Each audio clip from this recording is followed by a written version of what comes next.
Halos mga kararating lang pala itong mga nagra-rides eh. Dami oh. Mga naka-Honda Click, nagdanag yung yan oh. Hanap tayo ng pwedeng tambayan.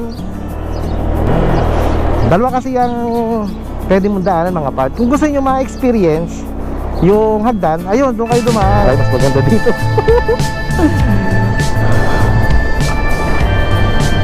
Hanap tayo matatambayan dito na mas maganda.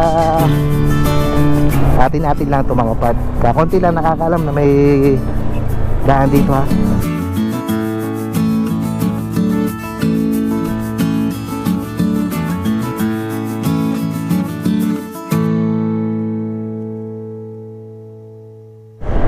Ganda ng daan dito. Saan kaya aabot to?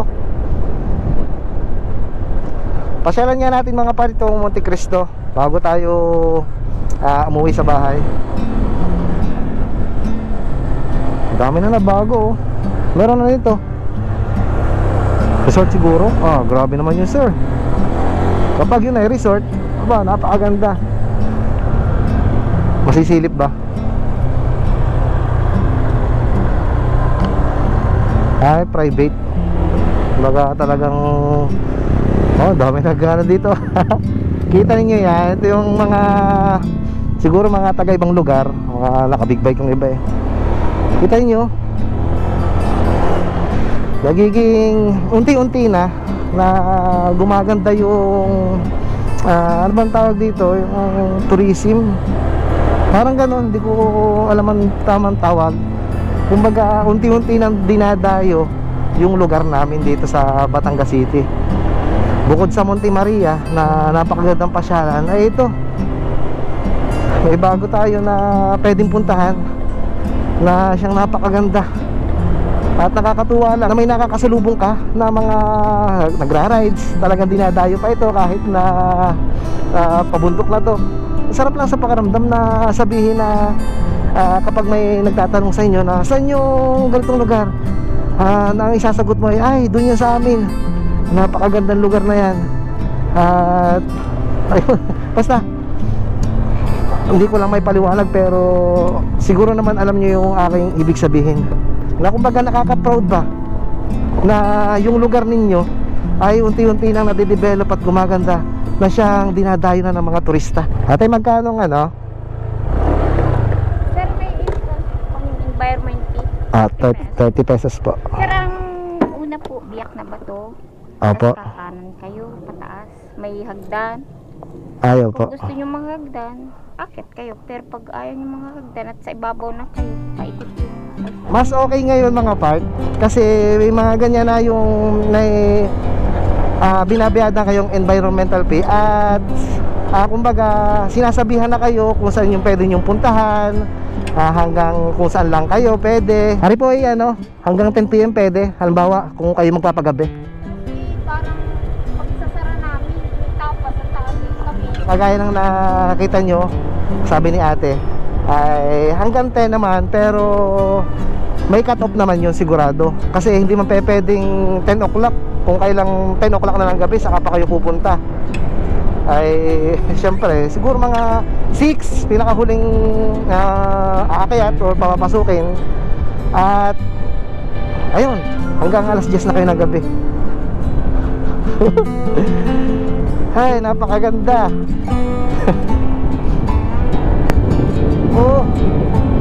Kahit na ako'y palagi napunta dito kumbaga parang laging bago.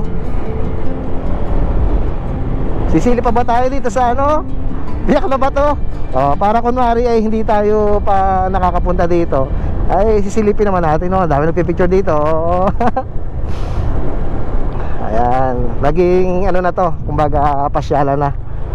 Ayan ang kagaya ng sinasabi ko kanina, talaga nakaka-proud na kumbaga yung lugar ninyo ay may pagmalaki ninyo. Napakaganda niya, no? Hindi na tayo pupunta dyan. O sisilipin ba natin? Teka, sisilipin lang natin. Tapos na kasi sila. Pero huwag kayo masyado mga part na dito lalapit sa ganyan. Kasi medyo kawang yung mga bato na anytime ay pwede yung gumuho. Ayan, no? napakaganda. May daan pa yun, papagay pa baba. Nakikita yun sa highway. So, diretso tayo. Ulitin ko sa mga hindi pa nakakapunta, mayroon tayong 30 pesos na environmental fee, which is good. Okay siya. Dahil kasi mga parts sa mga ganyan, kapag may mga bayad na, ibig sabihin may nangangalaga na. At bilang kung magaganti natin sa kanila, kahit na ba tayo nagbayad, ay palagi nating susundin yung kanilang mga rules dito sa lugar. Isa na lamang yung huwag tayong magkakalat. Lahat ng ating kalat ay ating dadalhin pa uwi. Huwag tayong magkakalat dito. At pangalawa ay huwag naman natin sisirain yung mga bagay na nadata natin dito.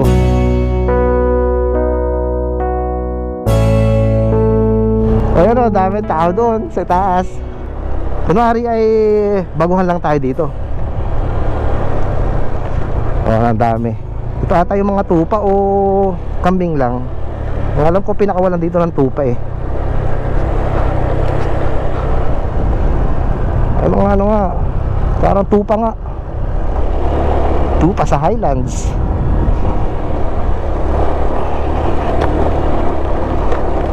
Pakadami na nang pumupunta. Goods na goods. Halos mga kararating lang pala itong mga nagra-ride. So, dami oh. Mga naka-Honda Click. Iba-iba. Mga naka-sniper. May mga malalaking motor. Pero dito tayo. Ganda ng view yan oh. Hanap tayo ng pwedeng tambayan. Dalawa kasi ang pwede mong daanan mga part. Kung gusto nyo ma-experience yung hagdan, ayun, doon kayo dumaan. Wait lang, papakita ko sa inyo. Ayun o, doon sa akyatan nila. Tapos, dito, hindi pa kasi nila siguro alam na may daan pa dito. Pwedeng idiretso yung sasakyan. At dito tayo tatambay. Maganda pang view dito. Hanap tayo, ikot muna.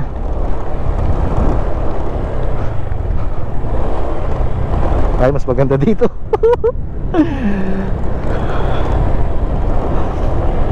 Hanap tayo matatambayan dito na mas maganda. Atin-atin lang ito mga part. Kakunti lang nakakaalam na may daan dito ha. Okay.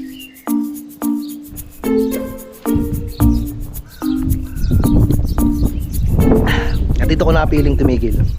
At doon andun yung mga nakapark na motorsiklo. Kasi itong daang ito mga part papunta dyan ay paakyat pa yan, paikot. At yung itaas na yan, yan yung inaakyat nila.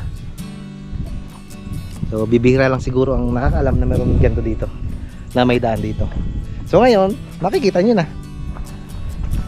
Pag napanood nyo ay malalaman nyo na may daan pa papunta dun. So inom lang muna ako mga part at medyo sobrang ganit na ng aking lalamunan. Hindi ko alam at parang sinisipon ako.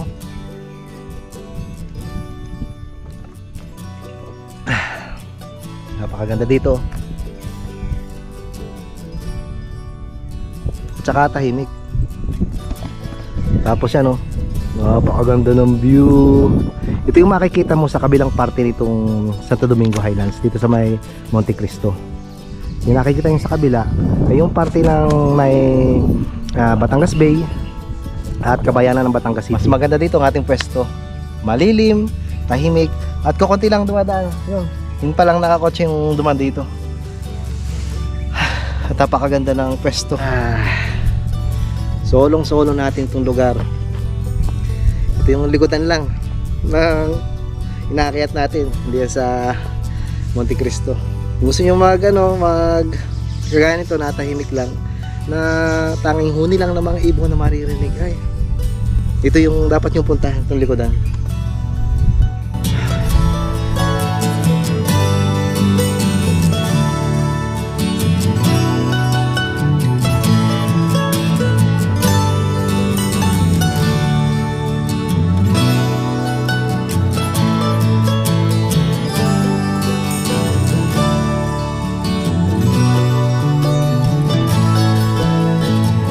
Okay, time check 11:18 ng umaga at magtatanghali na. So akit lang tayo mga part at sisilipin lang natin ang ibabaw ngayon. At first time ko din lang naman ito nadaanan. Ito ang parting ito. Kasi nung umakyat tayo dun sa itaas, dala natin si Blossom, ay dun tayo sa kabila, may iba pa kasing daan dito. Pero dito ang ganda ang daan. Mas maganda pala dito, mas malilim. Kaya nga lang hindi masyadong kitang view. At may bumagsak na bato. Ayan, oh. Ay, delikado, teka muna.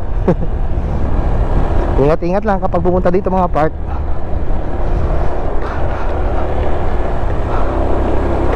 Okay.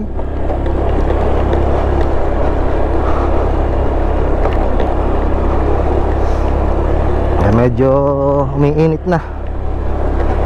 Mainit ang pakaramdam mo.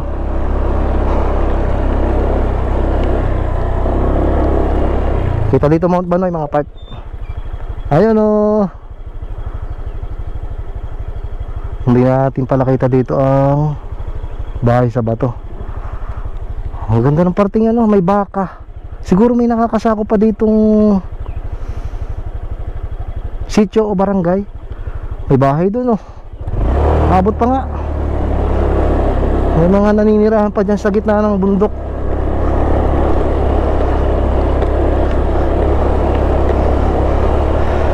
Okay, gamitin na natin ang nalalabing memory ng ating SD card. At baka di tayo umabot.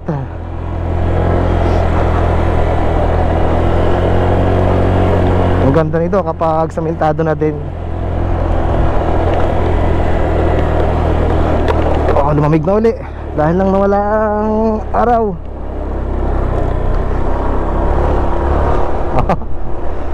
Yun, kitams.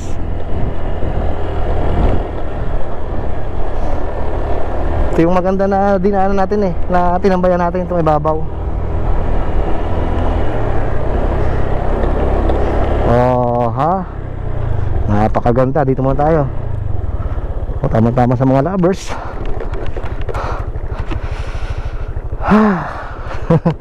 Sarap ano?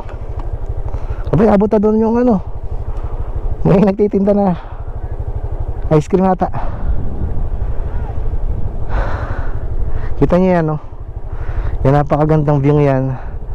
Na banda-banda dyan magiging kompleto o 100% na magiging maayos ito. Ano pa yung nakikita yung mga nagpupunta dito na napapanood sa Facebook o YouTube na napakadami na. Mas lalo pa yung dadami kapag magiging kompleto na to. Ikot muna tayo.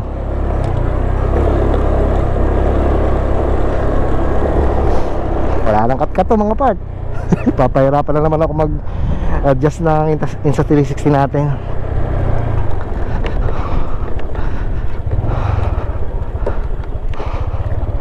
Pwede ko na ulit isama dito si Mami. Ang ganda ng view doon, oh. At abot na dito ang mga ice cream, aba. Hindi na kayo mauuhaw. Pero sana kapag pumunta dito ay huwag na kayong magkakalat. At sa ngayon ay nakakapunta pa tayo dito, nakakapasok pa. Pero kapag yan ay sinira ninyo o nagkalat kayo dito, ay sigurado na pagbawalan tayo. Ayun, doon tayo dumaan dati. Umikot papunta doon.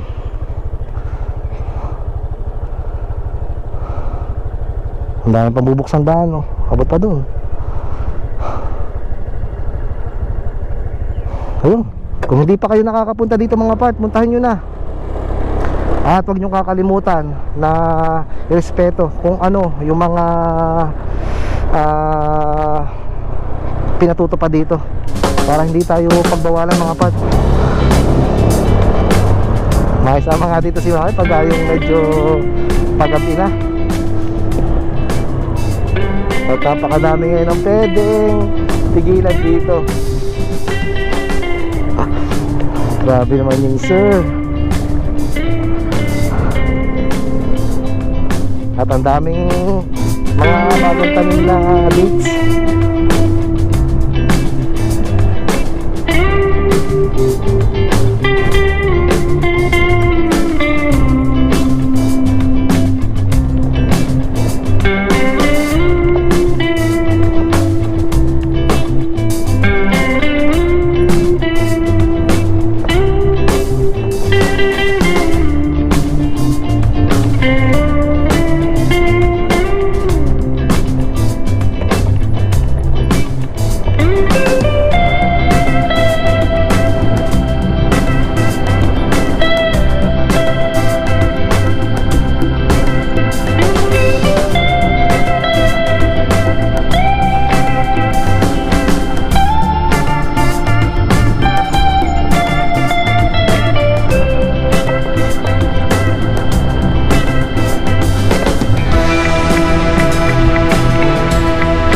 Nakakadula dun sa ano, ilalim. At talagang buhay na buhay talaga itong Monte Cristo. Ang dami nagpupunta.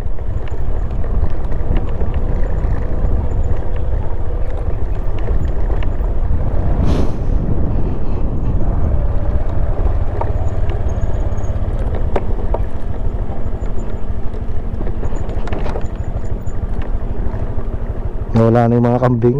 Dahan-dahan lang dito. Mangangalas ata ang ating motor Dahan-dahan. At maling tapak lang ng ating gulong sa bato. Siguradong semplang tayo. Wala na yung mga kambing. Okay. Ayun. Napakaganda. At napaka-solid nung tambay natin doon sa may Gedli, itong Monte Cristo. Napaka-solid, napakaganda na talaga dito sa amin sa Batangas City mga part. At sa mga hindi pa nakakapunta mga part, welcome na welcome kayo dito sa amin.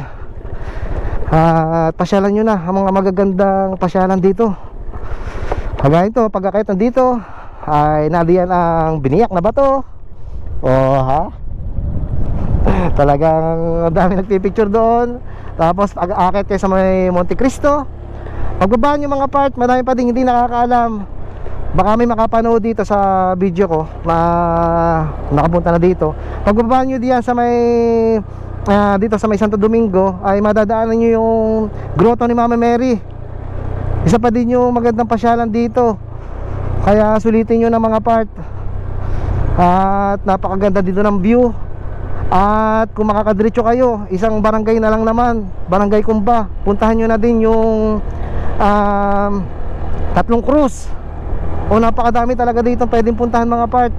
Tapos kung madadiretso ninyo papuntang Talahib Payapa, dire-diretso lang naman yan dito, kalsada ng kabundukan dito sa Batangas City, ay mararating nyo naman yung view deck ng Talahib Payapa. Napakaganda. Bisitahin nyo na mga part. Tapos kung may time pa din kayo, diretso kayo Monte Maria. Napakadami talagang pwedeng pasyalan dito sa amin sa Batangas City mga part. Madami pa yung hindi natin natutuklasan, madami pa yung hindi na-develop. Pero malay natin banda-banda dyan ay may isa na naman tayong magandang pasyalan na pwedeng mabuksan.